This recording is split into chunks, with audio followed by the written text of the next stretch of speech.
2026년에 정부가 주는 지원금, 나도 받을 수 있을까? 아마 다들 궁금하실 텐데요. 오늘 제가 그 궁금증을 싹 풀어드리겠습니다. 자, 바로 핵심으로 들어가 보죠. 아마 지금 제일 궁금한 게 이걸 거예요. 1인당 최대 60만 원이라는데 나도 받을 수 있을까? 바로 이 질문입니다. 오늘은 이 지원금이 도대체 뭔지부터 시작해서 누가, 얼마를 또 어떻게 받을 수 있는지 단계별로 차근차근 짚어볼 거고요.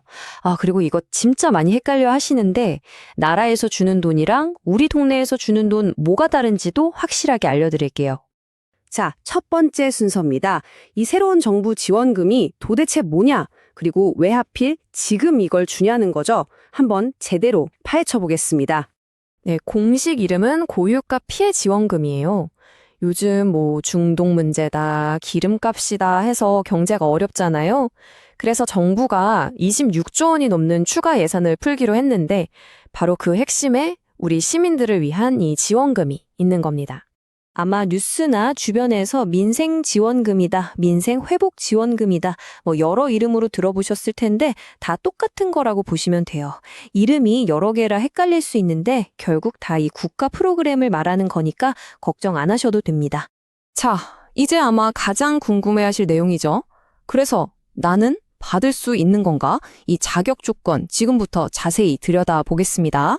이번 지원금의 가장 큰 특징은 바로 이겁니다. 소득 하위 70%까지 준다는 거예요. 이게 무슨 뜻이냐면 단순히 저소득층만 돕는 게 아니라 꽤 많은 중산층 가구까지 포함하겠다는 거거든요. 대상이 약 3,580만 명이니까 정말 폭넓죠? 그러면 소득 하위 70%가 도대체 월급으로 따지면 얼마 정도일까요? 이 표를 한번 보세요. 혼자 사는 1인 가구는 월 385만 원 정도, 그리고 아이 둘 있는 4인 가구는 월 974만 원 이하까지도 해당이 됩니다. 와, 생각보다 기준이 꽤 높지 않나요? 네, 그래서 이 내용을 보면 4인 가구 기준으로 연봉 1억 1,600만 원까지도 포함된다고 하잖아요. 이게 어떻게 가능하냐면 단순히 월급만 보는 게 아니라 우리 가족이 내는 건강보험료를 기준으로 계산하기 때문이에요. 그래서 어지간한 중견기업 직장인이나 공무원분들도 많이 포함될 수 있다는 얘기입니다. 좋아요. 그럼 내가 만약에 대상자에 포함된다면 실제로 내 통장에, 아니죠, 내 카드에 얼마가 들어오는지 한번 볼까요? 지급액은요, 내가 어디에 사는지, 그리고 소득 수준이 어느 정도인지에 따라서 조금씩 달라져요. 표를 보시면 일반적인 소득 하위 70%에 해당되시는 분들은 서울 같은 수도권에 살면 10만 원, 그리고 그 외 지역에 사시면 15만 원을 받게 되는 거죠. 그리고 좀 더 지원이 필요한 분들은 더 많이 받고요. 여기서 진짜 중요한 게 있어요. 이 금액은 가구당이 아니라 1인당 기준이라는 거예요. 그러니까 만약에 비수도권에 사는 4인 가족이라면 15만 원 곱하기 4에서 총 60만 원을 받게 되는 겁니다. 이거 꽤 크죠? 자, 이제 가장 실용적인 정보로 넘어가 보겠습니다. 그래서 언제, 어떻게 신청해야 받을 수 있는 건데? 그 방법을 알려드릴게요. 지급은 크게 2단계로 진행될 예정이에요. 4월 10일에 국회에서 예산이 통과되면 4월 말부터는 기초수급자처럼 도움이 시급한 분들께 먼저 지급이 시작됩니다. 이분들은 따로 신청할 필요도 없어요.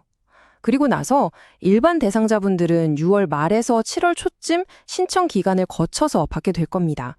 신청 방법은요, 아직 확정은 아니지만 아마 2가지가 다 가능할 거예요. 편하게 집에서 온라인으로 복지로나 정부24 사이트에서 하시거나 아니면 신분증 들고 가까운 주민센터에 직접 가셔서 신청하는 거죠. 그리고 이거 정말 중요하니까 꼭 기억해 두세요. 이 지원금은 현금으로 주는 게 아니에요. 지역화폐, 그러니까 선불카드나 신용카드 포인트 같은 걸로 들어오고요. 이걸로 대형마트나 백화점, 온라인 쇼핑은 못합니다. 대신 우리 동네 가게나 시장, 식당 같은 곳에서 쓸 수 있어요. 지역 경제를 살리자는 취지죠. 그리고 사용 기한도 정해져 있으니까 그 안에 꼭 쓰셔야 합니다. 자, 이제 많은 분들이 제일 헷갈려 하시는 부분을 제가 딱 정리해 드리겠습니다. 국가 지원금이랑 지자체 지원금이 뭐가 다른 거냐? 이 문제요. 결론부터 말씀드리면 이 2개는 완전히 다른 겁니다. 지금까지 우리가 얘기한 건 국가에서, 즉 중앙정부에서 전 국민을 대상으로 주는 거고요. 지자체 지원금은 서울시, 부산시, 아니면 무슨 군, 이렇게 각 지역에서 자기들 예산으로 따로 주는 거예요. 그래서 제일 중요한 건 뭐냐? 조건만 맞으면 이 두 가지를 둘 다 받을 수도 있다는 겁니다. 이 표를 보시면 진짜 놀라실 거예요. 어떤 지역들은요, 국가에서 주는 것보다 훨씬 더 많이 줘요.